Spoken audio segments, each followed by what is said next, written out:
भगवान की कथा जिसको मिल जाती है सुनने के लिए, समझ लेना कि वो सबसे बड़ा भाग्यशाली है। भगवान की कथा आसानी से नहीं मिलती है। भगवान की कृपा जब होती है, संतों की कृपा होती है, सदगुरु की कृपा होती है, तो उनकी कृपा से हमारे मन में कुछ भगवान की कथा सुनने के संकल्प आते हैं और तब हम कहीं कथा में पहुंच पाते हैं। कथा हमारे लिए एक दर्पण के समान होती है। दर्पण समझ गए? शीशा। जिस प्रकार से शीशे में हम अपना पूरा शरीर देख लेते हैं, चेहरा देख लेते हैं, और चेहरे पे लगी कोई कमी हो किसी प्रकार की, तो उस कमी को हम दर्पण देखने के बहाने से, दर्पण देख करके दूर कर लेते हैं। बिंदिया सही नहीं लग रही है सेंटर में, तो सेंटर में लग जाती है। सिंदूर नहीं लग रहा है तो वो लग जाता है।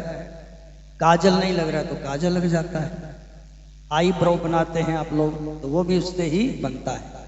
मतलब जो चेहरे की कमियां होती हैं वो दर्पण से देख करके हम दूर कर लेते हैं। इसी प्रकार से कथा हमारे लिए दर्पण का काम करती है। तो उस कथा रूपी दर्पण में क्या दिखता है हमें? अपना चरित्र दिखता है, अपना जीवन दिखता है। जब हम कथा सुनते हैं तो कथा में कई ऐसी बातें आती हैं कि हमको लगता है कि हमारी कथा हो रही है। बोलो जय सिया राम। लगता है ना? है?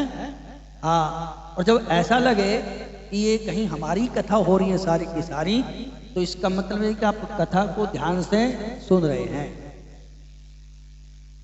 जब कथा में हम महात्म्य वर्णन कर रहे थे तो चंचुला नाम की जो महिला है, तो वो कथा सुनने के लिए बैठी। अब पहले तो कथा सुनी नहीं थी उसने कभी। वो देव योग से कुछ ऐसा बहाना बना कि वो तीर्थ यात्रियों के साथ कहीं चली गई तीर्थ यात्रा में, और इधर उधर मेला देखने के लिए भ्रमण कर रहे थे। तो उसने देखा कि एक जगह पंडित जी कथा सुना रही है, तो वो पीछे चुपचाप कथा सुनने के लिए बैठ गई। अब कथा में जो प्रसंग चल रहे थे वो उसके ऊपर घट रहे थे सारे, कि जो अपने जीवन में ऐसे से काम करते हैं उनको कैसा दंड मिलता है। उसने कथा को बड़े ध्यान से सुना, उसके बाद समझ में आ गया तो हमारी कथा है। तो वे पंडित जी के चरणों में पड़ी, उसने पंडित जी से प्रणाम किया। पंडित जी को प्रणाम करते हुए फिर अपना पूछ लिया उसने, तो अपनी सारी वो बता दिया उसने, अपने कर्म मैंने ऐसे से कर्म किए हैं, अब मेरा कल्याण कैसे होगा। उन्होंने कहा कि शिव पुराण की कथा सुनो, और शिव पुराण की कथा सुन करके उसने अपना कल्याण कर लिया। तो चंचला को कैसे पता चला कि मेरा जीवन कैसा है और मेरे जीवन में क्या कमियां हैं? उसको भगवान की कथा सुन करके ही पता चला कि हमारा जीवन कैसा है। तो कथा जो है भगवान की, वो दर्पण का काम करती है। जो सत्संग है वो दर्पण का काम करता है। इस कथा रूपी दर्पण में, सत्संग रूपी दर्पण में हम अपना पूरा चरित्र देखते हैं कि हमने अपने जीवन में कौन कौन से ऐसे कुकृत्य किए हैं जो हमें नहीं करने चाहिए थे। और इस कथा को सुन करके फिर अपनी कमियों को हम दूर करने का प्रयास करें। बोलो जय सिया राम। तो इन कथाओं के माध्यम से साधक लोग अपने जीवन को सुधार करने का प्रयास करते हैं। तो आइए, हम सब लोग कथा सुन रहे थे। भगवान के एक परम भक्त हैं देवर्षि नारद जी। तो हम कल कथा सुन रहे थे कि देवर्षि नारद जी के मन में आया एक दिन कि ये सुंदर गुफा है गंगा के किनारे पर, यहाँ बैठ करके भगवान का भजन करना चाहिए। तो जो भजन करने के लिए बैठे, भजन करते करते उनकी समाधि लग गई। बोलो जय सिया राम। समाधि लग गई उनकी। तो समाधि में उनको पता ही नहीं चला कि कितने देर बैठे हुए हो गए। तो जब उनकी समाधि लगी तो इंद्र देवता घबरा गए। इंद्र देवता ने कामदेव को बुलाया और कामदेव को बोला कि उनकी समाधि भंग करो। तो उनकी समाधि भंग करने के लिए कामदेव जब वहां पे गया तो कामदेव ने अपने सारे प्रपंच चलाए वहां पर। बहुत सुंदर सुंदर हवा वहां पर बहने लगी और बहुत सुंदर वहां पर फूल उगा दिए उसने।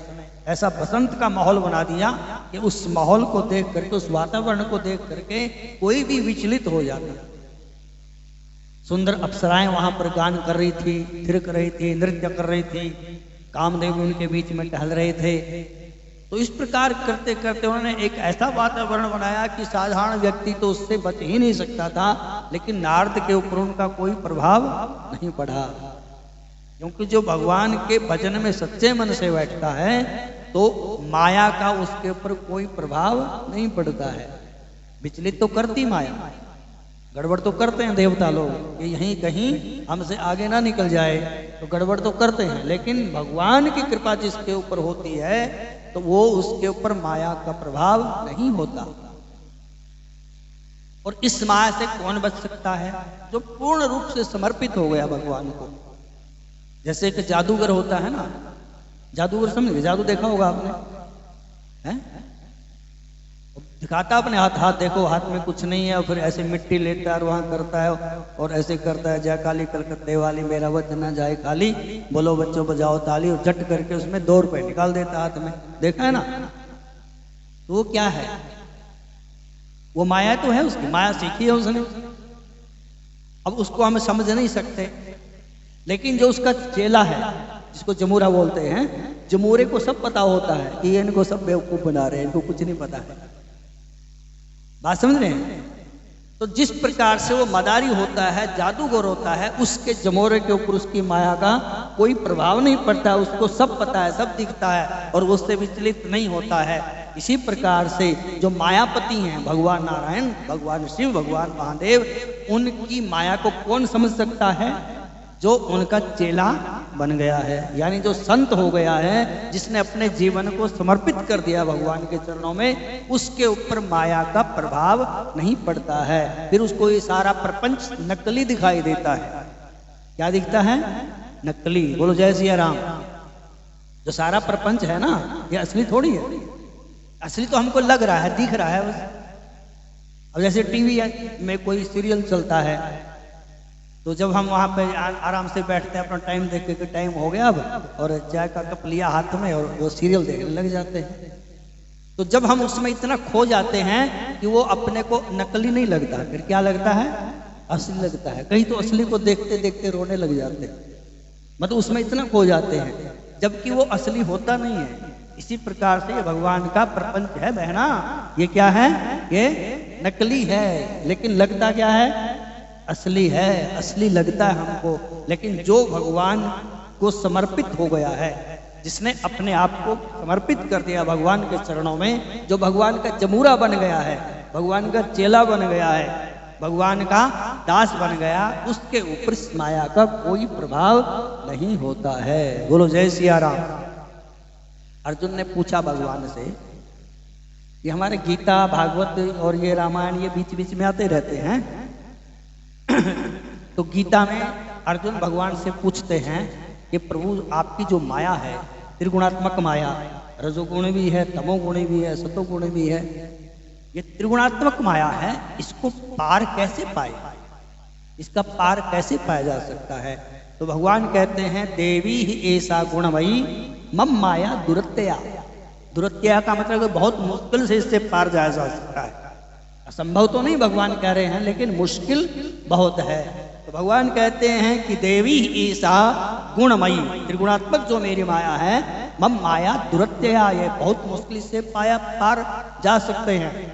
तो पार कौन जा सकते हैं? भगवान कहते हैं कि माम एव ये प्रपद्यन्ते, जो मेरी शरण में आ जाते हैं, मायाम एताम तरंती ते, वो इस माया से पार चले जाते हैं। इसलिए भगवान अर्जुन को गीता में कहते हैं कि सर्वधर्मान परित्यज्य माम एकम शरणम ब्रज। हे अर्जुन, तू केवल मेरी शरण में आ जा, फिर इस माया का तुम्हारे ऊपर कोई प्रभाव पड़ने वाला नहीं है। बोलो जय सिया राम। तो नारद जो हैं वो भजन करने के लिए बैठे। कथा समझ में आ रही है? समझ में आनी चाहिए ना। जब नारद जी भजन करने के लिए बैठे, उनकी समाधि लगी और कामदेव ने अपना पूरा विस्तार कर दिया वहां पे, लेकिन कामदेव की वहां पर एक नहीं चली। जिस काम को देख करके भगवान महादेव भी विचलित हो गए थे, तो कामदेव का प्रभाव नारद जी के ऊपर किसी प्रकार से नहीं पड़ा। बोलो जय सिया राम। तो ये भगवान की जो कथा है, श्री सूत जी महाराज ऋषियों को नैमिषारण्य तीर्थ में बैठा करके उनके सामने बैठे हुए व्यास आसन पर और इस कथा को सुना रहे हैं। भगवान महादेव की जो कथा है, कुछ रखने के लिए दो इसके ऊपर। हाँ, जो भगवान महादेव की कथा है वो सबको पवित्र करने वाली होती है। ऋषियों ने जब पूछा कि हमें महादेव के दिव्य चरित्र सुनाइए, तो सूत जी महाराज कहते हैं कि सदाशिव कथा प्रश्ना पुरुषास्त्रीन पुनाति ही। हे ऋषियों, जो सदाशिव यानी भगवान महादेव के चरित्रों के विषय में आपने प्रश्न किया है, ये पुरुषों को 3 प्रकार से पवित्र करती है। किस किस को पवित्र करती है? बोले वक्तारः, जो कथा बोलने वाला है, जो कथावाचक है, वो भी इस कथा से पवित्र हो जाता है। दूसरा पृच्छकः, जो कथा के बारे में प्रश्न करता है, वो भी पवित्र हो जाता है। और तीसरा है श्रोत्रीन, जो श्रोता है, कथा वक्ता, कथा के बारे में पूछने वाला और कथा को सुनने वाला, वो तीनों लोग ऐसे पवित्र हो जाते हैं जैसे गंगा का जल उनके ऊपर पड़ जाए तो जीव उससे पवित्र हो जाता है। जिस प्रकार से गंगा सबको पवित्र कर देती है, उसी प्रकार से कथा गंगा भी श्रोता को, वक्ता को और प्रश्न करने वाले, पूछने वाले को पवित्र कर देती है। ये भगवान महादेव की दिव्य कथा है जो सब प्रकार से कल्याण करने वाली होती है। बोलो जय सिया राम। जब आप गंगा जी का नाम लेते हैं, केवल नाम मात्र, गंगा जी में के पास चले जाएं, गंगा जी का दर्शन हो जाए तो बहुत बढ़िया, गंगा जी का स्पर्श हो जाए तो बहुत बढ़िया, और उसमें स्नान भी हो जाए तो और भी बढ़िया। लेकिन जो ना स्पर्श कर सकें, ना जा सके वहां पे, ना गंगा मैया के दर्शन कर सके, और जो गंगा का दर्शन और स्पर्श नहीं करेगा तो स्नान कहां से करेगा? तो उसके लिए क्या है? अपने हिंदुस्तान के अंदर, विश्व के अंदर कितने लोग हैं जो गंगा के स्नान करने से वंचित रह जाते हैं। हम तो भाग्यशाली हैं। आप सब लोग गए होंगे हरिद्वार गंगा स्नान के लिए।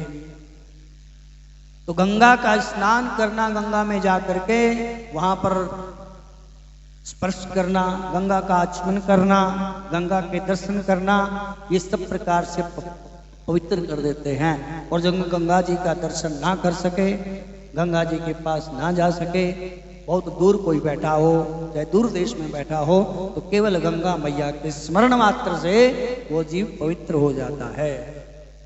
बोलो गंगा मैया की। गंगा मैया का प्रभाव है।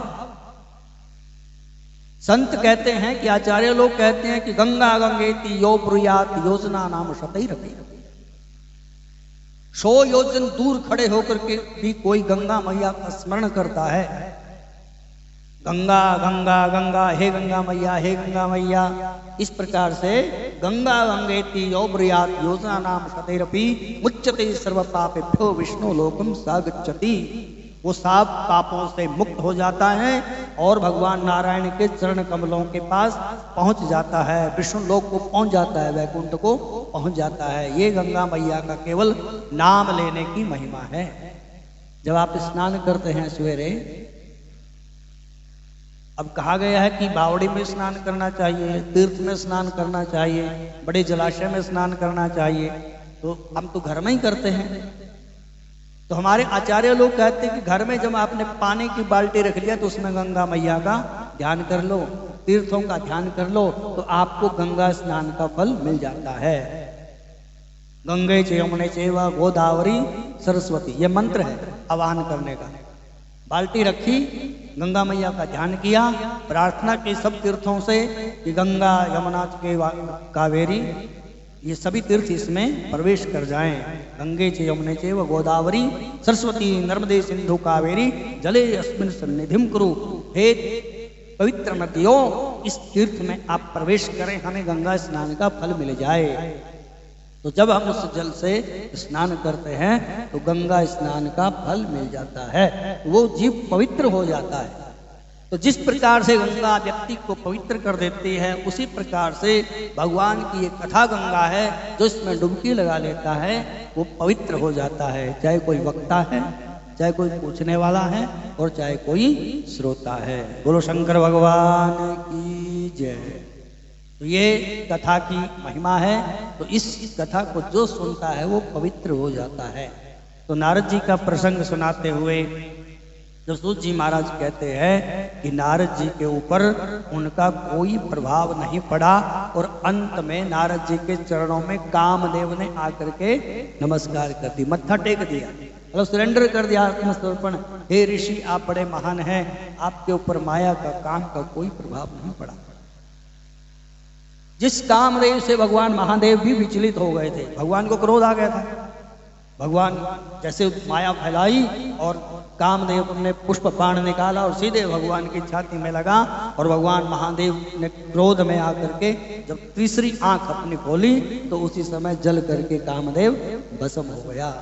तो जिस कामदेव को भगवान महादेव, जिस कामदेव ने भगवान महादेव को भी विचलित कर दिया, उस कामदेव का नारद के ऊपर कोई प्रभाव नहीं पड़ा। ये भगवान के भजन का प्रभाव है। किस चीज का प्रभाव है? भगवान के भजन का प्रभाव है। लेकिन नारद जी ने इसका गलत अर्थ लगा लिया कि हमने कामदेव को जीत लिया है। श्रेय देना चाहिए था भगवान को कि भगवान की कृपा से हमारे ऊपर कामदेव का कोई प्रभाव नहीं पड़ा, ऐसा बोलना चाहिए था। लेकिन उसके मन में क्या आ गया? अहंकार आ गया कि मैंने कामदेव को जीत लिया है। जिस कामदेव को भगवान महादेव भी नहीं जीत पाए, उस कामदेव को मैंने जीत लिया है। कामदेव ने जब भगवान नारद के चरणों में प्रणाम किया, नमस्कार किया, मत्था टेका, तो नारद ने को किसी प्रकार का कोई रोष नहीं हुआ, गुस्सा नहीं हुए, क्रोध नहीं आया। बोले कोई बात नहीं, चलो जय हो, आपने अपना काम किया, आप अपने स्थान पे जाओ। तो कामदेव इसलिए आया था भंग करने के लिए समाधि, क्योंकि इंद्र का भेजा हुआ था। तो इंद्र ने इसलिए समाधि भंग करने की कोशिश की कि ये कहीं हमारा इंद्र आसन न छीन ले। जो संत होता है, सच्चा जो संत है, जो भगवान का भक्त है, भगवान का भजन करने वाला है, उसे क्या लेना दुनियादारी से, क्या लेना स्वर्ग से? वो तो भगवान का भजन करता है निस्वार्थ भाव से, और भगवान जैसा उसको चलाते हैं उसी प्रकार से वो चलता है। तो नारद जी ने कहा उसको, कामदेव को, कि वहां पर जाकर के बता देना उनको, इंद्र को, कि हमको तुम्हारे इस इंद्रासन की कोई इच्छा नहीं है, हम तो अपने भगवान के लिए यहाँ पर बैठ करके तप कर रहे थे। तो इंद्र को गोस्वामी तुलसीदास जी कहते हैं कि जे कामी लोलुप जगमाही कुटिल काक इव सभी डराए। जो लोलुप होते हैं, कामी होते हैं, वो कौवे की तरह सबसे डरते रहते हैं कि ये ना हो जाए, कहीं ये ना हो जाए। जैसे एक कुत्ता अपने मुख में सूखी हड्डी लिए जा रहा है और सिंह को देख करके भाग जाए कि यह सिंह कहीं मेरे मुंह की हड्डी ना छीन ले। बात समझ गए? कुत्ते को भय हो जाता है कहीं ये जो सिंह आ रहा है, शेर आ रहा है, मेरे मुख की हड्डी ना छीन ले, इसलिए उसको देख करके वो भाग जाता है, उसको लाज नहीं आती। उसी प्रकार से इंद्र देवता को लाज नहीं आई। इंद्र देवता का जो स्वर्ग है वो एक कुत्ते के मुख में हड्डी के समान है और उसको वो छुपाना चाहता है। उसको ऐसा लग रहा है कि नारद कहीं इसको छीन ना ले मेरे स्वर्ग। तो कहते हैं कि छीन ले जनि जान हो जड़तिमी सुरपति ने लाज, सूख आड़ ले भाग सट। सूखी हड्डी को मुख में दबा करके जैसे कुत्ता भाग जाता है, सूख आड़ ले भाग सर स्वान निरखी मृगराज। मृगराज मतलब शेर को देख करके जैसे कुत्ता भाग जाता है सूखी हड्डी को लेकर के, तीन ले जनि जान है जानी जड़ तिमी सुरपति ही न लाज। इसी प्रकार से उस इंद्र को लाज नहीं है। तो यहां पर काम, क्रोध और लोभ तीनों को नारद ने जीत लिया। कैसे? अब लोभ को तो इसीलिए उसने जीत लिया कि उसने कह दिया कि अपने इंद्र को कह देना कि हमें किसी प्रकार का तुम्हारे इंद्रासन का कोई लालच नहीं है। तो लोभ के ऊपर भी उन्होंने विजय प्राप्त कर ली और काम के ऊपर भी विजय प्राप्त कर ली। काम कला कछ मुनहि न व्यापी। जितने भी काम कलाएं थी कामदेव ने विस्तार किया तो उसके ऊपर कोई प्रभाव नहीं पड़ा नारद का, इसलिए कामदेव को उसने जीत लिया। और उसके बाद रोष यानी क्रोध को भी नारद ने जीत लिया। भयो न मन नारद मन रोषु। नारद के मन में किसी प्रकार का क्रोध भी नहीं हुआ है। कहीं प्रिय वचन काम परितोषु, और कामदेव को अपने पास बुला करके प्रिय वचन बोले, किसी प्रकार का क्रोध नहीं किया और वहां से कामदेव चला गया। बोलो जय सिया राम। तो यहां पर तुलसीदास जी कहते हैं तो नारद ने काम को भी जीत लिया, क्रोध को भी जीत लिया और लोभ को भी जीत लिया। इनको तीनों को जीतना तो संभव हो सकता है, लेकिन इनका एक बड़ा भाई है जिसका नाम है अहंकार। अहंकार को जीतना बहुत मुश्किल होता है। अहंकार कहो, मद कहो, तो किसी को धन का मद हो जाता है कि हमारे पास इतना धन है, किसी को रूप का मैं इतना सुंदर हूं, किसी को विद्या का मैं इतना विद्वान हूं, किसी को ताकत का, किसी को पद का, किसी ना किसी प्रकार का अहंकार जीव को होने की संभावना रहती है। तो इस अहंकार को भगवान, यदि कोई भगवान का भक्त है तो भगवान अपने भक्त का अहंकार दबा देते हैं, उसको बढ़ने नहीं देते, किसी न प्रकार से उसको सुधार कर देते हैं।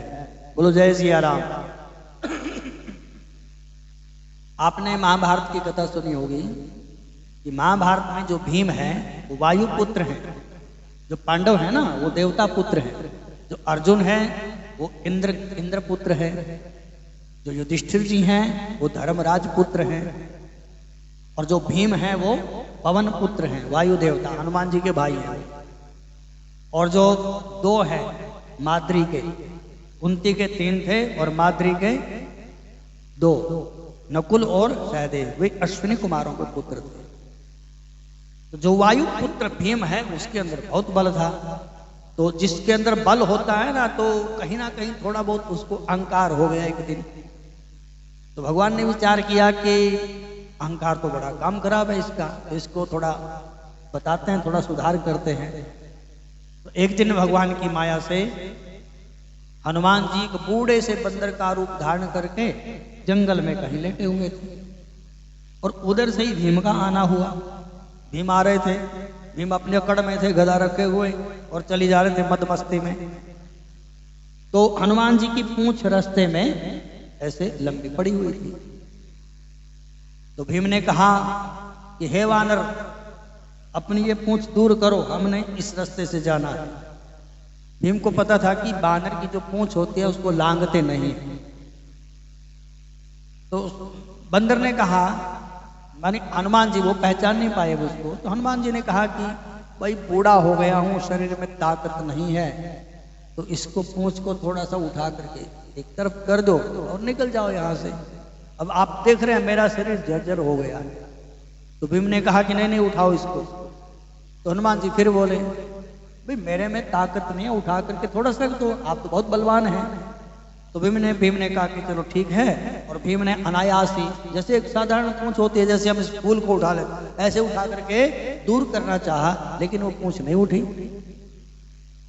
हनुमान जी के पास सिद्धियां हैं, 8 प्रकार की जो सिद्धियां हैं वो हनुमान जी के पास हैं, और किसी को देना चाहते हैं वो प्रदान भी कर देते हैं। अष्ट सिद्धि 9 निधि के दाता, असबर दीन जानकी माता। माता जानकी ने हनुमान जी को वरदान दिया है कि तुम अष्ट सिद्धि और 9 निधि के आश्रय बन जाओ, और जिसको चाहो उसको प्रदान कर सकते हो। तो हनुमान जी ने अपनी पूंछ के अंदर गरिमा सिद्धि का प्रयोग कर दिया। बहुत भारी हो गई, गुरुत्व उसके अंदर आ गया। भीम उठे ना, फिर और जोर लगाया, पूरी ताकत लगा दी भीम ने, वो पूंछ टस से मस नहीं हुई, नहीं उठी। अब भीम को पसीना पसीना हो गया भीम तो। अब भीम को लगा कि ये कोई बंदर साधारण नहीं है, और फिर उसने हाथ जोड़ करके प्रणाम किया कि हे देव, आप कौन हैं, अपने स्वरूप में प्रकट होइए। तो फिर हनुमान जी अपने स्वरूप में प्रकट हो गए और भीम को बता दिया कि तुम्हारे अंदर इतनी ताकत नहीं है। हनुमान जी के लिए जो ताकत की गणना आती है, कितना बल है हनुमान जी के अंदर पता है? अतुलित। अतुलित का मतलब होता है किसी भी चीज से जिसकी तुलना ना की जा सकती। जैसे कई बार बोलते हैं कि इसमें 1000 हाथियों का बल है, इसमें इतने 1000 घोड़ों का बल है, इसमें इतना बल है, इसमें वायु देवता जितना बल है। लेकिन हनुमान जी में कितना बल है? अतुलित बल धामम। अतुल बल के धाम है, उनकी तुलना किसी से नहीं की जा सकती, इतना बल है हनुमान जी में। हनुमान जी कितने बलवान हैं। अब जब आपको देखते ही हैं, जब उसको बाण लग गया ना, लखन जी को बाण लग गया, मूर्छित हो गए, तो कहा कि भाई जब वहां से जड़ी बूटी लेकर के आओ। तो हनुमान जी जब पहुंचे तो उन जड़ी बूटियों को हनुमान जी पहचान नहीं पाई। तो हनुमान जी ने विचार किया क्या करना चाहिए है, जाना भी जरूरी है, सूर्योदय से पहले पहले पहुंचना भी जरूरी है, या तो कुछ समझ में नहीं आ रहा है। तो हनुमान जी ने कहा कि जय श्री राम, और अपने शरीर को इतना बढ़ाया, उनके बल तो है ही अतुलित बलधामम, और उसी समय पूरे द्रोण पर्वत को उठाया और सीधे ही भगवान राम के पास पहुंच गए। इसलिए हनुमान जी के अंदर इतना बल है, कोई उसका मापक नहीं है। अतुलित बलधामम हेम शैलावदेहम धनुष बन कृशानुम ज्ञानी नाम अग्रगण्यम। ज्ञानी भी कितने हैं, जब ज्ञानियों की गणना होती है तो सबसे पहले हनुमान जी का नाम आता है, ज्ञानी नाम अग्रगण्यम। और कहां कहां तक गुणाएं गिनाएंगे इनके गुण, आखिर में तो तुलसीदास जी ने लिख दिया सकल गुण निधानम। जितने भी गुण हैं सब हनुमान जी के अंदर हैं। सकल गुण निधानम वानरा नाम अधीशम रघुपति प्रिय भक्तम बात जातम नमामि। बोलो हनुमान जी महाराज की जय। तो हनुमान जी ने अहंकार दूर किया भीम का, कि तुम्हारे अंदर कोई बल नहीं है, ज्यादा अहंकार मत करो। तब भीम को एहसास हुआ कि वास्तव में मुझे अहंकार हो गया था कि मेरे अंदर इतना बल है। तो आदमी काम को भी जीत लेता है, क्रोध को भी जीत लेता है, लोभ को भी जीत लेता है, लेकिन अहंकार को जीतना बहुत मुश्किल होता है। भगवान की कृपा से ये काम सिद्ध हुआ। जो ऐसा सोच लेता है उसको अहंकार नहीं होता, और जो भगवान की कृपा को दरकिनार कर देता है अपने आप में कि मैंने ये कर दिया, मैंने वो कर दिया, फिर उसको अहंकार उसके ऊपर प्रभावी हो जाता है। तो अहंकार हो गया नारद जी को, और नारद जी ने कहा कि चलो अब इंद्र देवता के पास चलते हैं। इंद्र के पास गए, इंद्र को सांत्वना दी, इंद्र ने नमस्कार किया। उसके बाद शंकर भगवान के पास पहुंचे। बोलो जय सिया राम। कहां पहुंच गए? शंकर जी के पास गए। शंकर जी के पास क्यों गए? क्योंकि शंकर जी को ये बताना चाहते हैं नारद जी कि देखो हमने काम जीत लिया कामदेव को, और तुम उसके ऊपर विजय नहीं पा सके। जो हारा हुआ आदमी होता है ना, उसको जरूर बताएगा जाकर के कि तुम हार गए और हम जीत गए। तो इसलिए नारद जी अहंकार में दबे हुए मद मस्ती में मरद झूमते हुए जा रहे हैं, और शंकर भगवान के पास पहुंचे। और शंकर भगवान जी के पास जब गए तो शंकर भगवान जी को उन्होंने सारी की सारी अपनी बातें बता दी। क्या कि मार चरित शंकर ही सुनाए, अति प्रिय जाने महेश सिखाए। जो भी चरित्र हुआ सारी की सारी कथा सुना दी महादेव को। लेकिन महादेव ने कहा कि हे नारद, तुमने मेरे को तो सुना दिया, मेरे को तो आपने ये सुना दिया है कि ऐसे ऐसे मैंने कामदेव को जीत लिया, लेकिन मैं तुम्हें सीख देता हूं। भगवान महादेव कहते हैं कि जैसे मुझे सुनाया है वैसे आप विष्णु भगवान को मत सुनाना। अब नारद जी के मन में विचार आया, गलत अर्थ लगाते हैं नारद जी यहाँ पे, क्योंकि जिसकी बुद्धि भ्रमित हो जाती है अहंकार के वश, तो वो दूसरा आदमी को श्रेष्ठ नहीं समझता है। जो अहंकारी आदमी होता है अपने आप को ही श्रेष्ठ समझता है ना, दूसरे को तो कुछ समझता ही नहीं है वो। और वो अहंकार उसको समाज में नहीं, उसके जीवन का ही पतन कर देता है। अहंकारी आदमी को समाज में प्रतिष्ठा नहीं मिलती। हालांकि वो सोचता है कि मेरी सब इज्जत करते हैं, लेकिन अंदर से उसकी कोई इज्जत नहीं करता, बाद में सब गालियां देते हैं उसको। बोलो जय सिया राम। तो नारद जी को महादेव की बात जची नहीं। अब नारद जी ने क्या कहा? नारद जी को महादेव ने कहा कि जैसे आपने मुझे सुनाया है, भगवान कहते हैं महादेव बार बार बिनवो मुनि तो ही जिम यह कथा सुनायो मोही। जैसे आपने मुझे ये कथा सुनाई है, तिमि जिन हरि सुनाऊ कब हूं, चले प्रसंग दिरावो तब हूं। नारायण को मत सुनाना। तो नारद जी ने पूछा भगवान महादेव से कि अगर पूछ लेंगे वो तब भी नहीं बताऊं। अब पूछेंगे, मैं जब वहां जाऊंगा तो पूछेंगे, बोलो नारद कैसे हो, कहाँ कहाँ घूम करके आ रहे हो, क्या क्या करके आओ हो। तो मान लो मेरे से वो पूछ लेते हैं तब, तो भगवान कहते हैं कि गोलमोल कर देना। गोलमोल समझ गए हैं? आता है गोलमोल करना। कोई आपसे बोले कि बहना आज हमको ऐसी चीज की जरूरत है, ये चीज दे दियो, तो आप क्या करते हैं, उसको गोलमोल कर दियो। गोलमोल का ना देनी है, ना हाँ करनी है और ना करनी। बोलो जय सिया राम। तो भगवान महादेव कहते हैं कि पूछने पर भी मत बताना। यदि भगवान पूछे तो तब भी उसको इधर उधर के प्रसंग बदल देना, मत सुनाना ये बात। तो नारद जी को लगा कि महादेव को हमारी विजय के ऊपर कुछ खुशी नहीं हुई है, इसलिए हमें ऐसा बोल रहे हैं। तो नारद जी वहां से चल पड़े और ब्रह्मा जी के पास गए। ब्रह्मा जी को भी सारी अपनी कथा सुना दी, मैंने ये किया, मैंने वो किया, और कामदेव आया, पिताजी हमारे ऊपर कोई प्रभाव नहीं पड़ा। तो ब्रह्मा जी समझ गए कि हमारा जो बेटा है इसकी जो बुद्धि आजकल ठीक नहीं लग रही है, अहंकार का जो बीज है, अंकुर है, वो उभरने लग गया है। और वहां से भी आज्ञा लेकर के सीधे ही पहुंचे भगवान के पास। एक बार कर तल पर बीना, गावत हरि गुण गान प्रवीणा। करतल हाथ में करताल रखते हैं और वो वीणा रखते हैं, उसके ऊपर नारायण नारायण बोलते हुए जा रहे थे और सीधे ही भगवान के पास पहुंचे, नारायण भगवान के पास चीर सिंधु में। और नारद जी को देख करके भगवान बड़े प्रसन्न हुए, बड़े ही प्रसन्न हुए। आओ नारद, कैसे आए हो?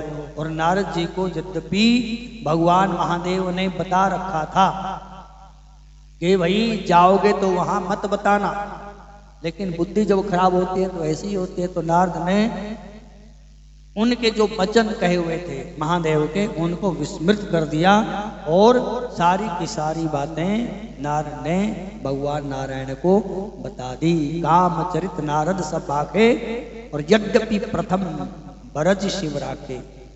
जबकि शंकर भगवान ने उसको बताया था कि बताना मत, लेकिन फिर भी नारद ने सारी की सारी बातें नारायण भगवान के चरणों में निवेदित की और बता दी।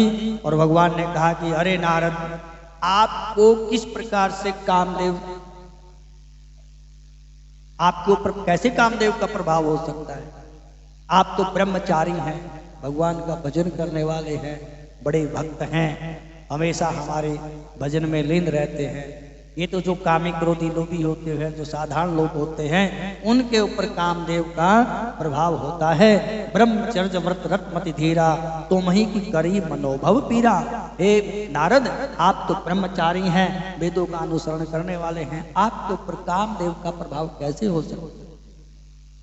नारद जी को लगा कि भगवान तो बड़े खुश हो रहे हैं हमारी बात सुन करके, लेकिन महादेव ने क्यों टोका था हमें कि वहां पर ऐसे मत बोलना? तो भगवान ने जब सारी बातें कही कि नारद, तुम्हारे ऊपर किसी प्रकार से कामदेव का प्रभाव नहीं हो सकता है, तो नारद कयो सहित अभिमाना, कृपा तुम्हारी सकल भगवाना। भगवान कहते हैं अंदर से, भगवान के प्रति कहते हैं नारद जी, अंदर से तो अहंकार भरा हुआ है। तो भगवान ने कहा कि तुमने जीत लिया, ठीक है, तुम तो बाल ब्रह्मचारी हो।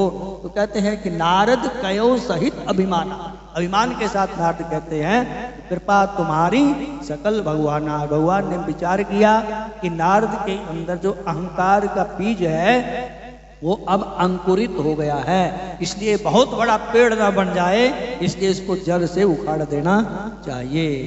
और नारद जी प्रणाम करके भगवान से वहां से चले। और इतने में भगवान ने विचार किया कि नारद को कुछ ना कुछ शिक्षा देते हैं।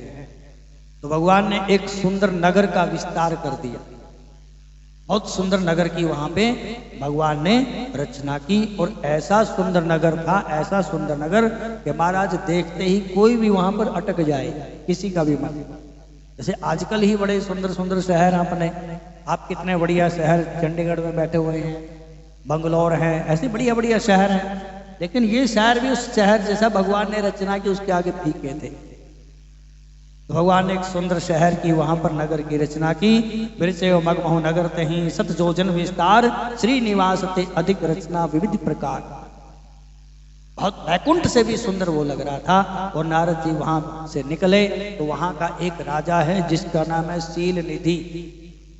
राजा का नाम शील निधि, और उनकी एक बेटी है उसका नाम है विश्वमोहिनी। और काम क्या हो रहा वहां पे, विश्वमोहिनी का स्वयंवर होने जा रहा है। बड़े बड़े राजा राजकुमार वहां पर पहुंचे हुए हैं। नारद जी ने आकाश मार्ग से देखा और नीचे उतर गए। और नीचे जैसे ही उतरे, शील निधि ने नारद जी के चरणों में प्रणाम किया और अपनी बिटिया को बुलाया विश्वमोहिनी। विश्वमोहिनी का अर्थ है कि जो सारे के सारे विश्व को मोहित कर ले, देखते ही उसके अपराध में लट्टू हो जाए। और नारद जी के चरणों में उसने प्रणाम किया।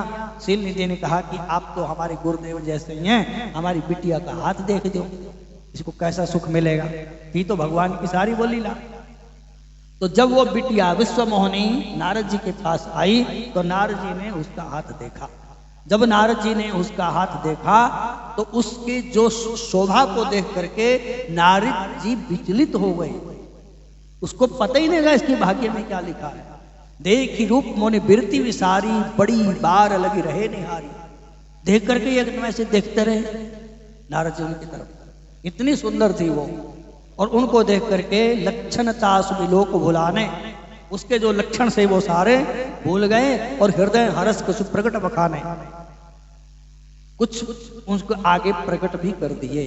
और उसकी रेखा में ये लिखा हुआ था कि जिसके साथ इसका विवाह होगा वो त्रिलोकीनाथ होगा, उसको लड़ाई में कोई नहीं जीत सकता, सब प्रकार की रिद्धियां सिद्धियां उसके चरण में होंगी। लेकिन अर्थ नारद ने गलत लगा दिया उसका। अर्थ नारद ने यह लगा दिया कि जिसके साथ ये विवाह करेगी वो त्रिलोकी का मालिक बन जाएगा। बोलो जय सिया राम। और लिखा क्या था, लिखा ये था कि जो त्रिलोकी के नाथ हैं, त्रिलोकीनाथ भगवान माने नारायण भगवान, वही इनके साथ शादी करेंगे, इनके साथ विवाह होगा। लेकिन नाथ ने सोच लिया कि जिसके साथ ये विवाह करेगी वो त्रिलोकीनाथ हो जाएगा। बोलो जय सिया राम। तो नारद जी ने कहा कि हम ही कर लेते हैं ब्याह। बोलो जय सिया राम। कितने गजब की बात है। और कोई ज्योतिषी आ जाए घर में और आप बोले बिटिया का हाथ देखो, और ज्योतिषी बोले कि हम ही कर लेते हैं, तो बात गड़बड़ होगी ना। भगवान ने कहा कि बड़ा काम खराब है ये तो। उसने कहा, नारद जी ने विचार किया कि अब इसके साथ हम ही विवाह कर लेते हैं। और जो कामदेव के ऊपर जिस नारद का कोई प्रभाव नहीं पड़ा था, एक कन्या को देख करके नारद जी विचलित हो गए। बोलो जय सिया राम। भगवान ने विचार किया कि चलो इसको ठीक करते हैं अपने चेले को। भाई जो चेला होता है, जो शिष्य होता है, जो अपना भक्त होता है या अपना बेटा होता है, उसको माता पिता बिगड़ने थोड़ी देती, बिगड़ने देगी। अब उसको 4 थप्पड़ भी मारने पड़ेंगे हैं, उसको कमरे में बंद भी करना पड़ेगा, उसका खाना पीना भी बंद करना पड़ेगा। तो किस लिए ये सब करते हैं? ताकि हमारा बेटा हमारी बेटी बिगड़े ना, इसके ऊपर किसी प्रकार का कोई गलत संगति का प्रभाव ना हो, इसलिए ऐसा करते हैं। अब नारद जी को सुधारने के लिए, नारद जी को ठीक करने के लिए, उनका अहंकार खत्म करने के लिए भगवान ने सारी लीला रची है। और नारद जी वहां से चल पड़े। मन में क्या है कि इस कन्या के साथ हमारा विवाह हो जाना चाहिए। और कन्या के साथ विवाह कैसे होगा? जो सुंदर होगा, सबसे सुंदर होगा, उसी को बरमाला पहनाई जाएगी। स्वयंवर में तो ऐसा ही होता है। कन्या रूप ही मातु, कन्या रूप ही मातुधन, पिता चाहे विख्यात, बांधव जन उत्तम कुल चाहे, और भोजन चाहे बारात। नहीं समझे? जब विवाह होता है तो कन्या के मन में ये इच्छा होती है कि हमारा जो वर हो वो सुंदर हो, वो रूपवान हो, बढ़िया हो, देखने में अच्छा लगे।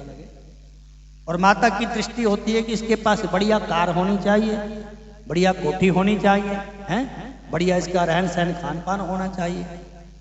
तो कन्या रूप ही, कन्या रूप को चाहती है। मातु धन, माता धन देखती है। और पिता चाहे विख्यात, और जो कन्या का पिता चाहता है कि हमारा जो दामाद है वो विख्यात होना चाहिए, विद्यावान होना चाहिए, उसकी प्रतिष्ठा होनी चाहिए समाज में।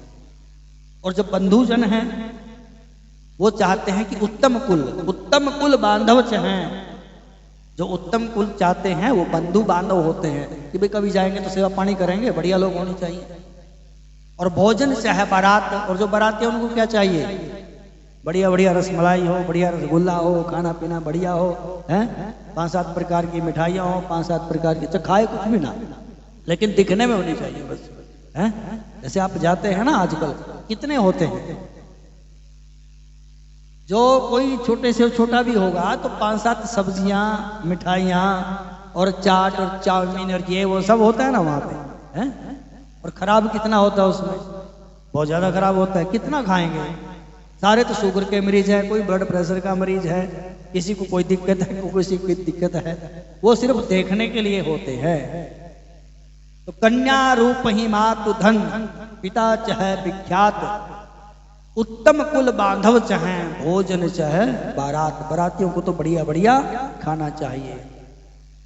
तो यहाँ पर ये नारद जी सोचते हैं कि अब तो वही सुंदर सा चेहरा होना चाहिए जिससे कन्या वरमाला हमारे गले में डाल दे। तो नारद जी ने विचार किया कि अब सुंदर तो हम हैं नहीं, लेकिन सुंदर भगवान हैं और भगवान हमारा काम कर देंगे, इसलिए भगवान के पास चलते हैं। तो नारद ने कहा कि अब कहाँ जाएंगे इतनी दूर, यहीं खड़े खड़े भगवान को याद करते हैं। अब नारद जी की कोई भी समस्या होती है तो भगवान के पास जाते हैं। तो नारद जी ने जैसे ही भगवान को याद किया, एक सूत्र है ना, हरि व्यापक सर्वत्र समाना, प्रेम ते प्रकट हो ही मैं जान। भगवान महादेव कहते हैं कि भगवान सब जगह है, जहाँ प्रेम से पुकारो भगवान वहीं पे प्रकट हो जाते हैं। अब नारद जी को तो बोलने की देर थी ना भगवान, और भगवान तो चाहते भी थे कि हमको बुलाए, हम प्रकट हो, इसको ठीक कर दे थोड़ा सा। तो नारद जी ने भगवान को याद किया और भगवान उनके आगे प्रकट हो गए। तो भगवान के चरणों में प्रणाम किया, हे प्रभु, हे दयालु, आपने बड़ी कृपा की। हाँ बोलो नारद क्या बात है? तो नारद जी ने वो सारी कहानी बता दी। बोले उसको हम अपना, वो ऐसा करो, वो हमारे गले में वरमाला डाल दे। बोलो जय सिया राम। पति को पत्नी का नाम नहीं लेना चाहिए और पत्नी को पति का नाम नहीं लेना चाहिए। जैसे हम पूछते हैं किसके साथ आए, बोले उनके साथ आए। तो उनके साथ आए मतलब समझ जाएगा ना आप, किन के साथ आए हैं? पति देव के साथ। और जो पति से पूछे, जो पति से अकेले आई है, नहीं वो भी साथ आई, वो भी मतलब कौन? बोलो, हाँ घर वाली साथ में है ना, वो भी है। तो पति को पूछेंगे तो वो भी साथ में आई हैं, और पत्नी को पूछेंगे तो उनके साथ आए, ये नाम नहीं लेते। तो नारद जी ने जब भगवान ने पूछा तो नारद जी कहते हैं कि अपना स्वरूप मुझे दे दो। किस लिए? तो आपन रूप देहु प्रभु मोही, हे प्रभु अपना स्वरूप मुझे दे दो। तो भगवान ने कहा कि किस लिए? बोले आन भांति नहीं पावो ओही, मतलब उसको मैं और दूसरा तरीका प्राप्त करने का कोई साधन नहीं है। अभी से पत्नी मान लिया उसको किसको? जो विश्व मोहिनी कन्या है उसको अपना अभी से उसने पत्नी मान लिया है कि उसको कहा कि आन भांति नहीं पाऊं ओही, उसको अब दूसरा तरीका प्राप्त करने का नहीं है। बोलो जय सिया राम। और भगवान ने कहा कि चलो ठीक है करते हैं।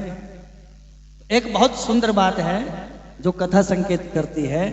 नारद ने कहा कि शादी करना चाहता हूं प्रभु, अपना स्वरूप मुझे दे दो, और अपना स्वरूप मुझे मिल जाएगा तो कन्या मेरे गले में वरमाला डाल देगी, मैं भी सुखी हो जाऊंगा। भगवान ने कहा कि बस इतना? तो नारद बोले, बहुत सुंदर बात बोले नारद, जही विधि होई नाथ हित मोरा, करूं सो बेगी दास में तोरा। हे प्रभु, अब मैंने तो आपसे मांग लिया, ये तो वो दो, अब मुझे नहीं पता कि मुझे मेरा कल्याण किस में है। तो नारद जी कहते हैं कि यही विधि, जिस प्रकार से मेरा कल्याण हो वैसा करो आप। अब आपको ठीक लगता है तो दीजिए, नहीं ठीक लगता तो मत दीजिए। तो यही विधि होई नाथ ही तुमोरा, करूं सो वेगी दास मैं तोरा। हे प्रभु, मैं आपका दास हूं, मैं आपका भक्त हूं, आप जल्दी से वही काम करो जिसमें मेरा कल्याण हो। तो भगवान बोले, तुरंत बोले भगवान, यही विधि होई परम हित नारद सुनो तुम्हार। हे नारद, जैसे तुम्हारा परम कल्याण होगा सोई हम कर्म न आन कछु वचन न मृषा, हमारा वचन कभी भी झूठा नहीं हो सकता है, इसलिए तुम्हारा जिसमें परम हित होगा, हित नहीं बल्कि परम हित। भगवान जब मथुरा में जाते हैं ना भगवान कृष्ण, तो भगवान कृष्ण के आगे से एक धोबी जा रहा था। धोबी ने कपड़ों की गठड़ी अपने ऊपर उठाई हुई थी, तो ग्वाल वाल संग में थे। तो भगवान को कहने लगे कि कन्हैया, अब यहाँ मामा के घर में आए हैं तो कपड़े थोड़े ठीक ठाक नहीं है, तो कपड़े होने चाहिए ना बढ़िया बढ़िया। तो भगवान ने धोबी को बुलाया, भाई इधर आओ। बोले क्या है इसमें गठरी में? बोले कपड़े हैं। तो बोले हमारे बच्चों को दो। उन्होंने कहा कि बच्चों को कैसे देंगे, तो राजा के हैं, कंस का धोबी था। तो भगवान ने कहा कि देखो दो काम हैं, अगर तुम कपड़े दोगे तो तुम्हारा हित होगा, और कपड़े नहीं दोगे तो परम हित होगा। बोलो जय सिया राम। भगवान ऐसी बात करते थे। भगवान ने बोला कपड़े दोगे तो हित होगा, और कपड़े नहीं दोगे तो परम हित होगा। अब धोबी ने विचार किया कि एक तो हित है, कपड़े नहीं देता हूं, कपड़े दे देता हूं तो हित हो जाएगा, और नहीं दूंगा तो परम हित हो जाएगा, इसलिए परम हित भी हो जाए और कपड़े भी बच जाए। उसने कहा कि नहीं दूंगा, और भगवान ने एक मारा चाटा खींच करके उसी समय धोबी का सिर धड़ से अलग हो गए। बोलो जय सिया राम। भगवान ने परम हित किया। अब कपड़े देते तो उसको पुण्य मिलता, भगवान आशीर्वाद देते, लेकिन भगवान ने उसको अपने वैकुंठ लोक को ही पहुंचा दिया।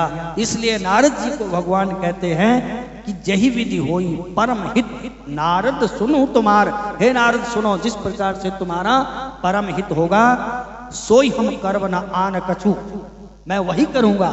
वचना वृषा हमारा, हमारा वचन कभी झूठा नहीं होता है। तो भगवान ने अपना रूप, भगवान का एक नाम है हरि। क्या नाम है? हरि। और हरि बंदर को भी बोलते हैं। तो भगवान ने अपना रूप, हरि रूप यानी बंदर का रूप, नारद को दे दिया। और नारद जी भगवान के चरणों में प्रणाम करके वहीं पर पहुंच गए जहां पर विश्व मोहिनी कन्या अपने स्वयंवर के लिए माला लिए घूम रही थी। बात समझ गए? तो वहां पर जब नारद जी जाते हैं तो सिर्फ 3 आदमियों ने नारद जी को बंदर का मुख देखा, बाकी सब ने देखा। बाकी सबको नारद देख करके कि नारद जी हैं, ये उनको प्रणाम कर रहे थे, लेकिन बंदर का मुख 3 को दिखाई दिया। किस किस को? 2 तो भगवान महादेव के गण थे वहीं पे, जो पंडित जी बन के सुंदर त्रिपुंड लगाया हुआ, वो बढ़िया दुपट्टा डाला, गले में माला और हाथ में पुस्तक लिए बैठे। तो 2 तो भगवान के गण थे वहां पे, और एक विश्व मोहिनी। इन 3 को ही नारद जी का मुख बंदर का दिखाई दिया, बाकी किसी को नहीं दिखाई दिया। देखो भगवान ऐसा बढ़िया काम करते हैं कि कहीं हमारे चेले की ज्यादा बेइज्जती भी ना हो जाए, हैं? जो काम काम के लोग हैं ना, उनको ही दिखना चाहिए। तो 2 उनको गणों को दिखा और एक विश्व मोहिनी को दिखा, और नारद जी सबसे आगे वाली लाइन में बैठ गए। बोलो जय सिया राम। तो स्वयंवर कल करेंगे, ठीक है?